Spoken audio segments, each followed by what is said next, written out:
अल्लाह करीम ने कुरान मजीद में फरमाया है कि लक़द मन्नल्लाहु अलल मुअमिनीना इज़ बअस फ़ीहिम रसूला। फरमाया तहकीक अल्लाह ने मोमिनों पर एहसान फरमाया है कि उन्हें अपना रसूल अता फरमाया। इसका सिर्फ तर्जुमा कभी बंदे की समझ में आ जाए ना तो सारा मिलाद उसकी समझ में आ जाता है। सिर्फ इस आयत का आसान सादा तर्जुमा अगर समझ लिया जाए कि रब कहता है मैंने एहसान किया तुम पर, तुम्हें अपना रसूल दे दिया है। वो दो आलम की रहमत हैं, वो जहां चाहते वहीं रहते। ये तो उनकी मेहरबानी है कि ये आलम पसंद आया। नबी पाक सल्लल्लाहु ताला अलैहि वसल्लम हमारे ऊपर रब का सबसे बड़ा एहसान है। और अल्लाह तबारक व तआला ने सिसकती, तड़पती, बेचैन, परेशान, तकलीफ में मुब्तला अपनी मखलूक पर रहम फरमाया और रसूल करीम अता फरमाए। नबी पाक सल्लल्लाहु ताला अलैहि वसल्लम की तशरीफ आवरी ने एक एक जर्रे पर एहसान किया। हुजूर से एक एक नगर, एक एक पत्ता फैज़याब हुआ। लेकिन बाज़ चीज़ें ऐसी हैं जिन्हें खुसूसी तौर पर सरकार ने नवाजा। बाज़ मामलात पर खास करम नवाजी हुजूर ने फरमाई। एक अहम मसला है अकीदे का मसला। जिस बंदे का कोई अकीदा नहीं ना होता, कोई नजरिया नहीं होता, कोई उस शख्स का खास मिजाज नहीं होता, समझने वाला, मानने वाला, वो बंदा भी बेचारा कोई जिंदगी का लुत्फ नहीं उठा पाता। उसका कोई नजरिया ही नहीं है, कोई सोच ही नहीं है, कोई उसकी फिक्र ही नहीं है उसने किस तरफ जाना है। अकीदा ना हो बंदे का, यानी दुनिया में माज़ अल्लाह कुछ ऐसे लोग पाए जाते हैं जो सिरे से अल्लाह ताला कोई नहीं मानते। जिंदगी कैसे गुजरेगी? वो अपनी तवज्जुहात का किबला किसे बनाएंगे? और फिर दुनिया में कुछ लोग ऐसे गुजरे जो कई कई खुदाओं के कायल, कई। और फिर अहले अरब का तो ये हाल कि 360 बुतों के सामने झुकते। मुझे बताइए, जिस बंदे को यही खबर ना हो मेरा खालिक और मालिक कौन है, जिसको यही पता ना हो कि मेरा रिस्क कहां से आता है, मैंने मांगना कहां से, जिससे ये खबर ही ना हो कि मेरी दुआओं का रुख किस तरफ होना चाहिए, उसकी भी कोई जिंदगी है? नबी पाक अलैहिस्सलाम ने सबसे बड़ा एहसान ये फरमाया है कि हमें अकीदा तौहीद सिखाया है। हुजूर ने हमें हर जगह से छुड़ा के रब करीम की बारगाह में सजदा करने का हुक्म दिया है। अरब के लोग जो थे वो बड़ी बड़ी वहम का शिकार थे, बड़ी बड़ी ओहाम परस्ती का शिकार थे। ये आजकल भी वहम बहुत ज्यादा है नौजवानों में, यानी कोई फैसला पक्का है ही नहीं, कोई पक्की बात ही नहीं करते, ये कर लूं कि ना करूं, अगर आप कहते हैं तो कर लेता हूं, वैसे इसमें फलानी फलानी कमजोरी भी है, और अगर मैंने ना किया तो फलां फलां मुश्किल भी है। भाई जिस बंदे ने कुव्वत फैसला ही नहीं पाई, उसने इरादा ही पक्का नहीं किया कि उसने किधर जाना है, तो वो सफर कैसे करेगा? सफर तो उस बंदे का मुकम्मल होता है जो सफर शुरू करता है। अरब के लोग भी बड़े बड़े ओहाम परस्ती का कायल थे। वो जब कुर्बानियां करते थे तो उनका गोश्त ला के काबे की दीवारों के साथ मला करते थे। ये कबूलियत की अलामत है। सारे कपड़े उतार के काबे का तवाफ करते थे। जब एहराम बांध लेते, हज उम्रे का इरादा करते, तो दरवाजों से दाखिल नहीं होते थे। वो कहते थे कि दरवाजे गुनाहगार हैं और हम चूंकि अब नेक काम कर रहे हैं लिहाजा ऊपर से होके आएंगे। रसूल करीम अलैहिस्सलाम ने उन्हें इन सारे वहमों से, सारी परेशानियों से, इन सारी बदशगुनियों से निकाल के कहा अल्लाह तुम्हारा मालिक है, अल्लाह तुम्हारा मुहाफिज है। होगा वो जो रब चाहेगा। जरा जरा सी बात पे सहम जाना, जरा जरा सी बात पे डर जाना। हुजूर ने लोगों को कुव्वत फैसला अता की, और इतनी बड़ी कुव्वत फैसला हुजूर ने दी कि कल तक जो फैसला कर नहीं ना पा रहे थे, आज इन्होंने इस तरह के फैसले किए कि अपनी सारी की सारी औलादें लेकर वो मैदानों में खड़े हो गए। वो डट गए कि हमने कुफर के मुकाबले में जिहाद करना है। उन्होंने तय कर लिया कि हक क्या है, सच क्या है। नबी पाक अलैहिस्सलातो सलाम ने हमें अकीदा तौहीद दिया, और वो तय करके दिया है नबी पाक ने। सजदा सिवाय अल्लाह के किसी को जायज, अगर कोई इबादत की नीयत से करता है तो सजदा कुफर है, और अगर ताजीम की नीयत से करता है तो हराम है। आला हज़रत बरेलवी रहमतुल्लाह अलैह ने 50 के करीब दलाइल किताबों सुन्नत से और 100 से ज्यादा दलाइल फिक और रसूल फिक से बयान फरमाए हैं कि किसी और के लिए ताजीमी सजदा भी हराम है। नबी पाक अलैहिस्सलाम तशरीफ फरमा थे तो कुछ जानवरों ने आके हुजूर के कदमों पे सजदा किया। पेशे नजर है वो नौबहार, और सजदे को दिल है बेकरार, रोकिए सर को रोकिए, यही तो इम्तिहान है। कुछ जानवरों ने जब सजदा किया तो सहाबा अर्ज करने लगे, या रसूल अल्लाह सल्लल्लाहु तआला अलैहि वसल्लम, हमारा भी दिल करता है। तो हुजूर ने फरमाया, भी सजदा सिवाय रब के किसी के लिए जायज नहीं है। हाँ, अगर जायज होता तो मैं खातून से कहता कि अपने शौहर को सजदा करे। नबी पाक अलैहिस्सलातो सलाम ने हद बंदी कर दी। और फिर देखें, ये जो हम मिलाद मनाते हैं ना, ये मिलाद अल्लाह ताला की तौहीद का बहुत बड़ा ऐलान है। हम कहते हैं नबी पाक का मिलाद हुआ, जिसका मिलाद होता है वो खुदा नहीं होता, जो पैदा होता है वो रब। जब हम मिलाद मना रहे होते हैं तो हम ये बता रहे होते हैं, भाई हुजूर खुदा नहीं, हुजूर तो 12 रबीउल अव्वल को पैदा हुए। तो जो पैदा हो, रब पैदा, लम यलिद व लम यूलद, अल्लाह तबारक व तआला पैदा नहीं होता, मालिक तो अज़ली अबदी शान रखता है। इसलिए अकीदा तौहीद बंदे को मजबूत कर देता है। इंसान जब अकीदा तौहीद वाला हो जाता है, और नबी पाक अलैहिस्सलाम दुनिया में रब की तरफ बुलाने आए, वदाइयन इलल्लाहि बिइज़्निही व सिराजम मुनीरा, हुजूर ने लोगों को अल्लाह की जानिब दावत दी। जब इंसान तौहीद वाला हो जाता है तो मजबूत हो जाता है। वो किसी से नहीं डरता, वो समझता है होना तो वो है जो मेरा रब चाहेगा, मुझे परेशान होने की जरूरत क्या है। फिर उसका भरोसा भी अल्लाह ताला पर, उसकी उम्मीदें भी अल्लाह रसूल से, उसकी तवज्जुहात का किबला भी सारा उधर ही। तो हुजूर ने लोगों को अकीदा दिया, मजबूत किया। रसूल पाक सल्लल्लाहु ताला अलैहि वसल्लम ने ज़हनों को पुख्तगी अता फरमाई। तो सबसे बुनियादी चीज हुजूर का जो एहसान है वो अकीदा है। नाजुक बच्ची एक नाजुक माँ से पैदा हुई है, फरिश्ते कहते हैं जो इसकी परवरिश करेगा ना, अल्लाह कयामत तक उसकी मदद करेगा, उसकी हमेशा मदद होती रहे। और नबी पाक सल्लल्लाहु ताला अलैहि वसल्लम की खिदमत में आके जब खवातीन ने कहा तो ना, या रसूलल्लाह, हमारे तो दीन दुनिया के मामलात में मर्दों के ताल्लुक से कमजोरी है। कई दिन तो हम वैसे नमाज नहीं पढ़ सकती महीने में, कई दिन तो हम वैसे इबादत के करीब नहीं जा सकती, जिहाद पे हम नहीं जाती, गवाही हमारी मर्दों के बराबर नहीं। तो या रसूलल्लाह सल्लल्लाहु अलैहि वसल्लम, हमारा भी कोई एहसास है। तो हुजूर ने फरमाया, जब कोई खातून हामला होती है ना, तो अल्लाह उसे इतना ही सवाब देता है जितना जिहाद करने वाले को सवाब देता है। और जब बच्चा पैदा होता है तो अल्लाह ताला उसे शहादत का दर्जा अता करता है। और जब वो बच्चों को दूध पिलाती है तो रब उसे गुलाम आजाद करने का सवाब अता करता है। एक दफा ना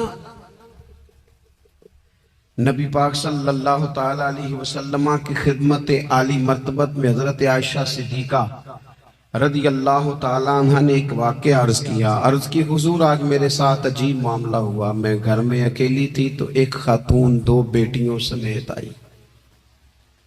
उसने कहा कि मैं भी भूखी हूं, मेरी बेटियां भी परेशान हैं, खाना नहीं खाया। सैयदा पाक कहती हैं या रसूलल्लाह मेरे पास भी 3 खजूरें थीं घर में पड़ी, ये 2 जहां के शाह हैं पर पास कुछ रखते नहीं, और 2 जहां की नेमतें हैं इनके खाली हाथ में। फरमाती हैं वो 3 खजूरें मैंने उन 3 माँ बेटियों को दे दी। माँ ने पहले एक एक खजूर दोनों बेटियों को दी, फिर बच्चियां वो खजूर खा के माँ की तरफ देखने लगी, तो जो खजूर माँ के पास थी अम्मा ने उसके भी 2 हिस्से करके बेटियों में बांट दिए। हजरत आयशा अर्ज करने लगी या रसूलल्लाह मैंने ये बड़ा निराला रंग देखा है, माँ का अपने बच्चों से प्यार का अंदाज। तो हुजूर ने क्या फरमाया? नबी पाक अलैहिस्सलातु सलाम फरमाने लगे सुन, फिर अल्लाह ताला ने उस औरत पर जन्नत को वाजिब कर दिया है। फरमाया अल्लाह ने उसे जहन्नुम से दूर कर दिया जो बेटियों के मामले में आजमाया गया, और जिसने फिर उनके साथ अच्छा सलूक किया। अपना हुजूर का अमल यह था कि हुजूर की बड़ी साहिबजादी सैयदा ज़ैनब रदी अल्लाह ताला अन्हा, ये हुजूर की सबसे बड़ी साहिबजादी है। ये बुखारी में आपको मिलेगा कि उनकी बेटी जनाबे उमामा बिनते ज़ैनब छोटी सी उम्र थी, तो जब हुजूर नमाज के लिए आते थे तो नवासी को उठा के साथ ले आते थे, और वो हुजूर नमाज पढ़ते थे तो वो नबी पाक के कंधों पे खेलती थी।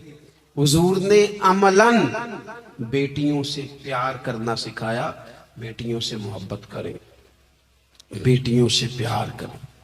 बेटियां बड़ी खैरखा होती हैं, बेटियां माँ बाप की बड़ी वफादार होती हैं, बेटियां बड़ा ख़ास ताल्लुक़ रखती हैं। जवानों आपसे भी कहूँगा बहनों की तरफ तवज्जो रखें। जो किसी की बहन आपके घर है उसका भी ख़ास एहसास करें, वो भी किसी की बहन है, लेकिन अपनी बहन के साथ भी ख़ास निस्बत का ताल्लुक़ कायम रखें। रिश्तों में एतदाल होना चाहिए। इस सनफ को नबी पाक अलैहिस्सलाम ने ख़ास करके नवाजा है, और हमारा भी इनके साथ ख़ास रिश्ता होना चाहिए। इसी तरह का मामला यतीमों के साथ है, कमजोरों के साथ है। देखो आज ना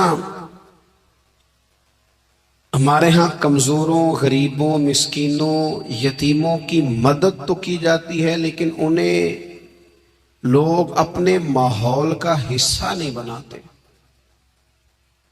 यानी कभी गए तो गरीबों में आटा बांट आए, कभी गए तो गरीबों में जाके कपड़े तकसीम कर आए, कभी गए तो गुरबा को कुछ वक्ती तौर पर कुछ जरूरियात जिंदगी दे दी, कभी ईदियां बांट दी, कभी सैलाब ज़दगान में चले गए। गुरबा को कुछ ना कुछ सदकात तो दे दिए जाते हैं, उन पर कुछ खैरात तो कर दिया जाता है, लेकिन उन्हें सोसाइटी का माहौल का हिस्सा नहीं बनाया जाता।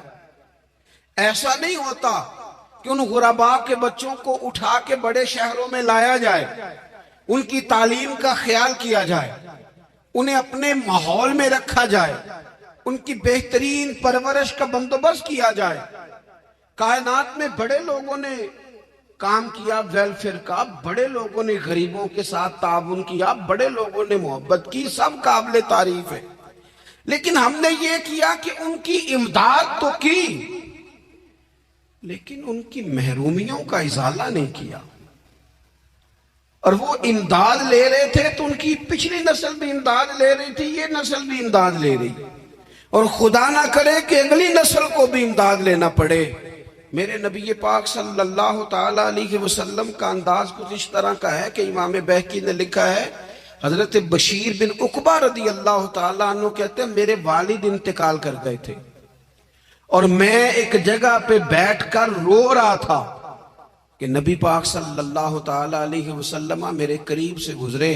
क्यों रोते हो? या रसूलल्लाह मेरे वालिद का इंतकाल हो गया, मेरी वालदा रुखसत हो गई।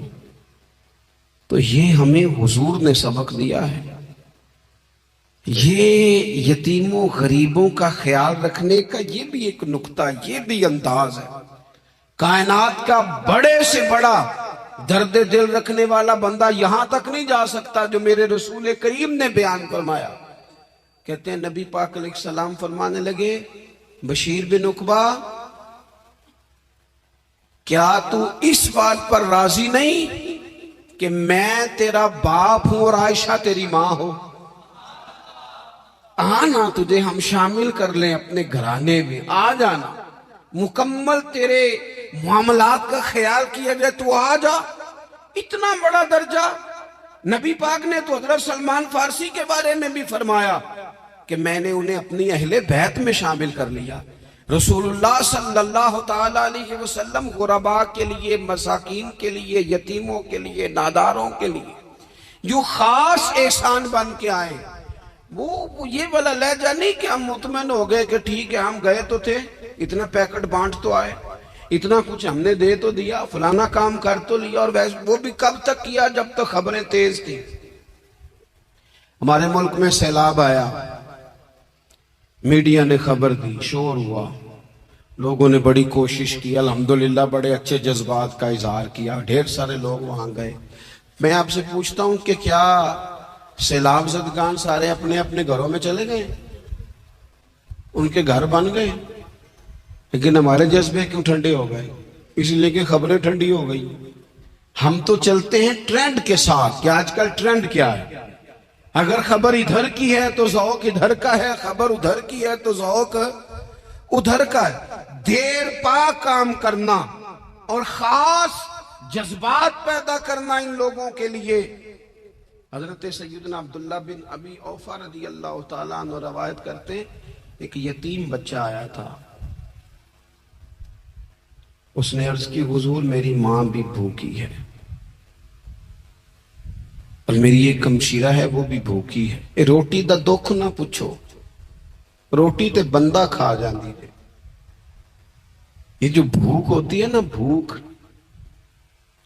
बहुत सारे लोग ना, मैं एक शादी में था तो वहां एक दो लोग खाना खा रहे थे, तो बाज लोग उन्हें देख देख के मजाक कर रहे थे, वीडियो बना रहे थे, कहते देखो खाना ही नहीं आता, क्या अंदाज है, सारा इनका मुंह जो है वो खाने से भर गया, हाथ देखो कहां तक इनके लिथड़ गए, क्या अंदाज है।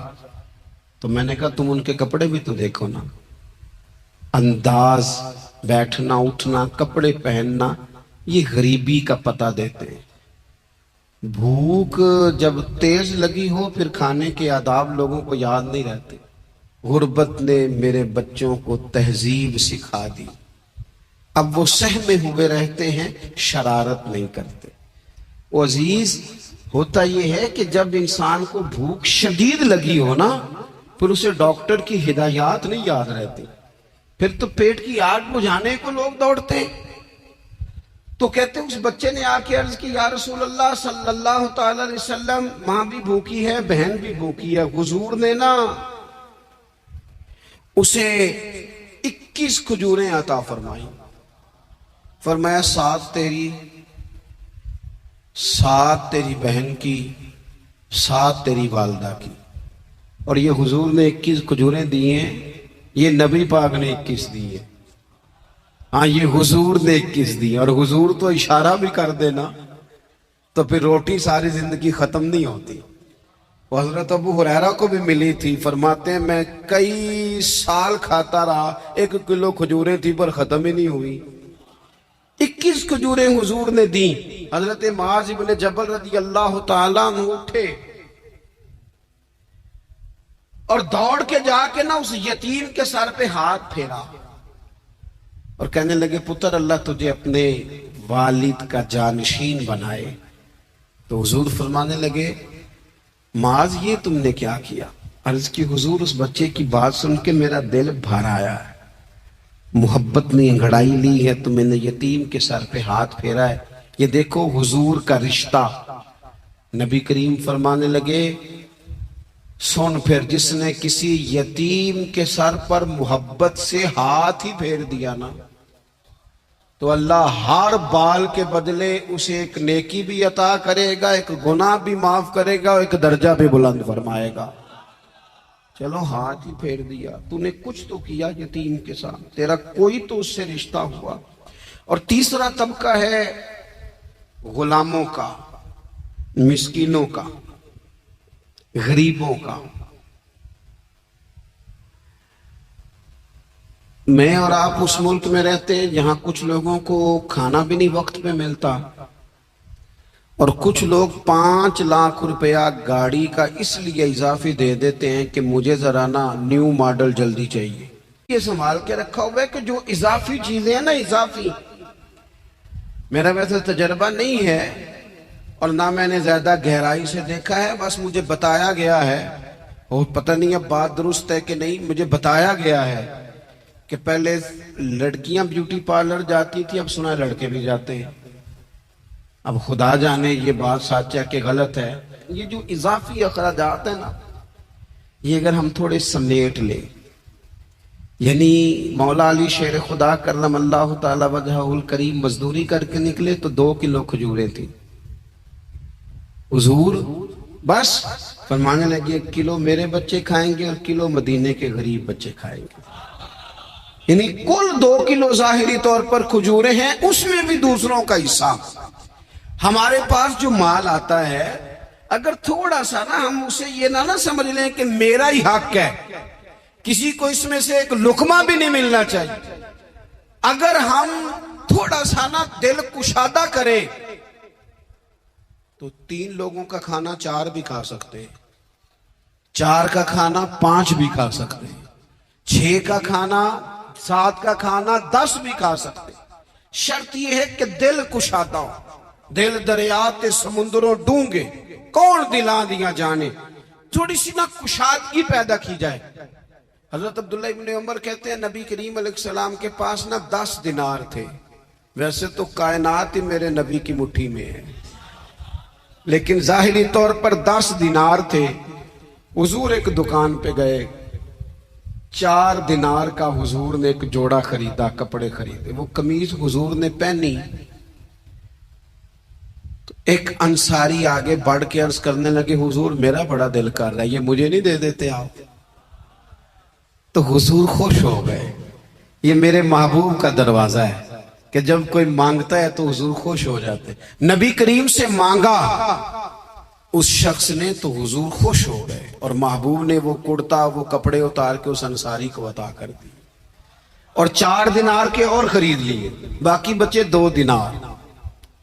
नबी करीम वो लेके निकले, रुखसत हुए घर जाने के लिए, तो रास्ते में खातून को रोते हुए देखा। हुजूर रुक गए, फरमाया क्यों रो रही हो? अर्ज करने लगी, या रसूल अल्लाह सल्लल्लाहु ताला अलैहि वसल्लम, मैं फला आदमी की कनीज हूँ, नौकरानी हूँ, उसने आटा लेने भेजा था 2 दिनार का, वो 2 दिनार गुम हो गए, हुजूर ने 2 दिनार उसे अता कर दिए। वो दिए तो फिर रो रही थी। फरमाया आप क्यों रोती हो? कहने लगी, या रसूल अल्लाह डरती हूँ देर बड़ी हो गई, या मार ही ना पड़े। तो हुजूर ने फरमाया चल ना, मैं तेरे साथ चलता हूँ। हुजूर उनके घर गए, वो अहले ईमान का घर था जिनकी वो कनीज थी, जाके कहा अस्सलामु अलैकुम, अंदर से जवाब ही नहीं आया। फिर फरमाया अस्सलामु अलैकुम, कोई जवाब ही नहीं आया। महबूब का तरीका मुबारक था 3 दफा दस्तक, फिर वापसी। तीसरी दफा कहा अस्सलामु अलैकुम, तो वो सारे बोल पड़े वालेकुम अस्सलाम या रसूल अल्लाह। हुजूर माँ बाप कुर्बान। तो हुजूर फरमाने लगे, मैंने पहले भी 2 दफा सलाम लिया, बोला कोई नहीं। कहा या रसूल अल्लाह, अपने नसीब थे ना कि हम पे सलामतियां भेज कौन रहा, हमने सोचा जरा 3 दफा मिल जाए सलामती, जरा मिल जाए ना। हुजूर सलामती भेज रहे हैं तो आती रहे ना। तो महबूब करीम अलैहिस्सलाम फरमाने लगे, ये तुम्हारी कनीज वहां खड़ी रो रही थी, इस बेचारी के 2 दिनार गुम हो गए थे, इसे दोबारा सामान लाते कुछ देर हो गई, इस पर सख्ती ना करना, मारना ना। गुलाम कहने लगे, हुजूर इस खातून के कुर्बान जाएं जो हमारे करीम रसूल को हम जैसे गरीबों के घर तक ले आई है, मारना क्या, हम इसे आजाद करते हैं, ये आजाद है अल्लाह की रिजा के लिए। ये देखो, ये मेरे नबी पाक का अंदाज है। हुजूर निकले तो जनाब अब्दुल्ला इब्ने उमर फरमाते हैं, रसूल करीम फरमाने लगे, शुक्र है अल्लाह ताला का, 10 दिनार थे, एक अंसारी ने भी कमीज पहन ली, मैंने भी कमीज पहन ली, और रब ने कनीज को आजाद भी फरमा दिया। ये अंदाज हमें नबी करीम ने दिया है कि हम अपने दौलतों में, अल्लाह की अताओं में गुरबा को, करीबियों को, रिश्तेदारों को, बहन भाइयों को थोड़ा शरीक कर ले, ताकि वो जो आसूदगी अल्लाह ने हमें दी है उसमें से दूसरों को भी कुछ नफा मिले। और एक बात आखिर में आपकी खिदमत में ये अर्ज करनी है कि जो जेर दस्त लोग होते हैं ना, गुलाम, मुलाजम, नौकर, आप अपनी जिंदगी के मसाइल देख लें। इन लोगों के पास लाखों आता है, कभी हजारों आने लग जाए तो परेशान हो जाते हैं। तो जिनके पास सिर्फ सैकड़ों होते हैं, तो ऐसा तो नहीं कि आप ही टेंशन में है और आप ही को गुस्सा आता है। वो बेचारा, कभी नौकर भी तो टेंशन में हो सकता है ना, मुलाजिम को भी तो कभी टेंशन होती है ना, उसके साथ भी तो मसाइल वाबस्ता है ना। हजरत सैयदना अबू मसूद अंसारी रज़ी अल्लाह ताला अन्हु बयान करते हैं कि मुझे अपने गुलाम पे गुस्सा आया तो मैं उसे मार रहा था, नबी करीम तशरीफ ले आए। हुजूर ने एक जुमला कहा तो मैं रो पड़ा। हुजूर फरमाने लगे, जितना इख्तियार तुझे इस पर हासिल है ना, इससे कहीं बढ़कर रब को तेरे ऊपर इख्तियार हासिल है। लिहाजा अल्लाह से डर, इसके मामले में अल्लाह से डर। और फिर हुजूर तो सिर्फ गुलाम नहीं, जानवरों के हक तक का ख्याल फरमाते। एक जगह तशरीफ ले गए तो ऊंट आपके पैरों पे सर रख के रोया। नबी करीम ने उसकी पुश्त पे हाथ फेरा, फरमाया इसके मालिक को बुलाओ ना। जब वो आया तो क्या इरशाद फरमाया? फरमाया तू इसके मामले में अल्लाह से नहीं डरता? इसने शिकायत की है कि तू इसकी ताकत से ज्यादा बोझ डालता है, चारा और पानी भी वक्त पर नहीं देता। ये हुजूर के एहसानात हैं, हमें इन एहसानात का खास ख्याल रखना चाहिए। और ये जो अय्याम है ईद मिलादुन नबी के, इन अय्याम में बिलखुसूस हमें गरीबों के साथ, यतीमों के साथ, बेवाओं के साथ, मसाकीन के साथ, लाचारों के साथ इस लिहाज से ज्यादा मदद करनी चाहिए कि मेरे रसूल पाक इन्हीं के लिए तो ज्यादा रहमत बन के आए। इन्हीं का तो महबूब ने ख्याल ज्यादा फरमाया, इन्हीं के बारे में तो हमें तलकीन ज्यादा फरमाई। वो अपने पराये का गम खाने वाला, मुरादे गरीबों की बरलाने वाला, मुसीबत में गैरों के काम आने वाला, वो नबियों में रहमत लक़ब पाने वाला।